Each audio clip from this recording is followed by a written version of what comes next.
vous êtes élu maire du Lamentin, quelle serait votre politique sociale? Je vous prie court avec l'état d'abandon dans lequel se trouve notre population, notre jeunesse, nos personnes âgées. Un meilleur accompagnement, tant des personnes âgées que des personnes généralement en difficulté, également et surtout de la jeunesse, eh bien ce sera l'une de nos priorités. Sur quoi mettrez-vous l'accent dans le développement économique? Le développement économique conditionne le développement social. Donc, le social et l'économique sont intimement liés. Nous ne pouvons pas faire du social si nous ne permettons pas à l'économie de retrouver un peu d'oxygène. Et surtout les petites entreprises. Trop de commerces ont fermé au Lamentin, que ce soit dans le bourg ou dans les quartiers. Ces commerces vont réouvrir, qu'il s'agisse de commerces de proximité comme les petites boutiques, les petites entreprises artisanales qui sont elles-mêmes porteuses d'activités et d'emplois et porteuses de liens sociaux. Eh bien, ces petites activités, et c'est du devoir d'une municipalité, vont recommencer à exister. Et même je vais en développer, je vais inciter que les jeunes Lamentinois puissent s'engager dans cette direction. Quelle serait votre politique vers les seniors? Alors, en direction des seniors, les seniors, ce sont, j'allais dire, nos bibliothèques en quelque sorte. Il ne faut pas laisser les seniors s'en aller, d'abord, avant de s'en aller, s'ennuyer. En tout cas, ne pas leur offrir l'occasion de nous transmettre leur expérience, leur connaissance, leur savoir, et j'allais dire leur amour. Car nos personnes âgées, c'est la bibliothèque, c'est le patrimoine du Lamentin, et il faut absolument faire en sorte que nos personnes âgées ne passent pas des journées solitaires et ne s'ennuient au point de ne devoir partir sans nous avoir transmis ce capital. Face au chômage grandissant des jeunes et le manque de formation d'un bon nombre, vous proposez quoi? Alors la jeunesse, c'est une priorité.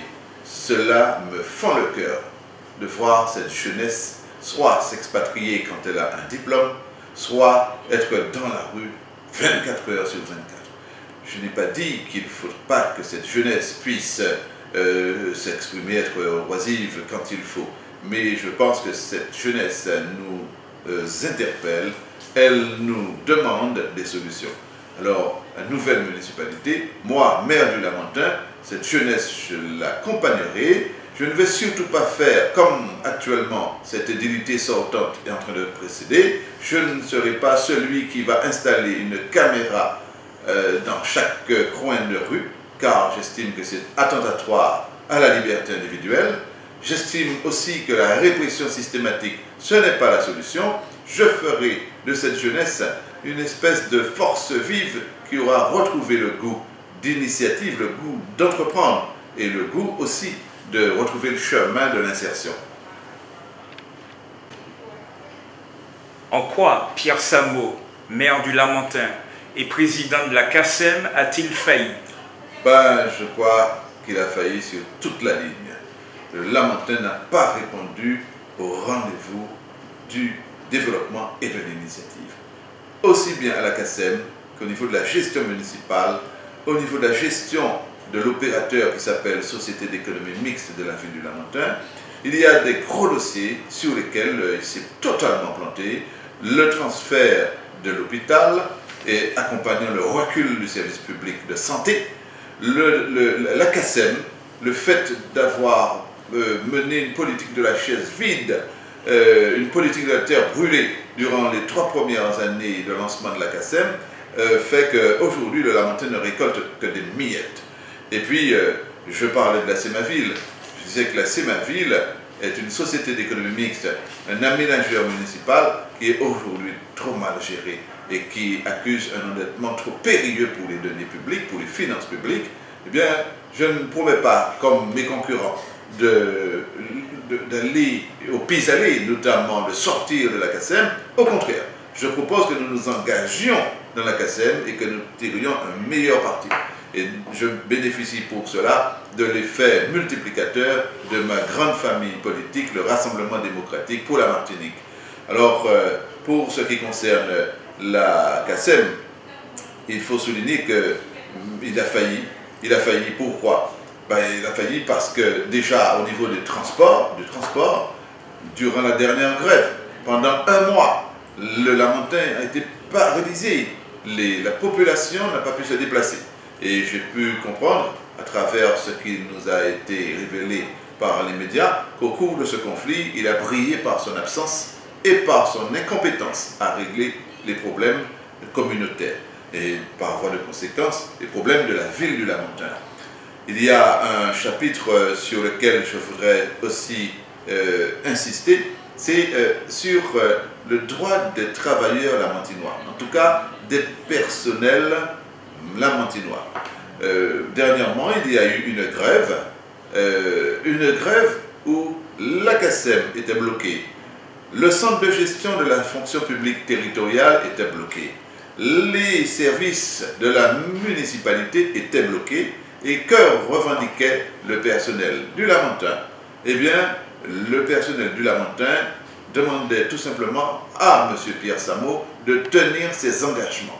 Eh bien, écoutez, moi je crois que le nouveau maire que je serai, eh bien, je devrais être l'exemple, je devrais être l'entrepreneur politique, je devrais être aussi celui qui respecte l'engagement et la parole donnée.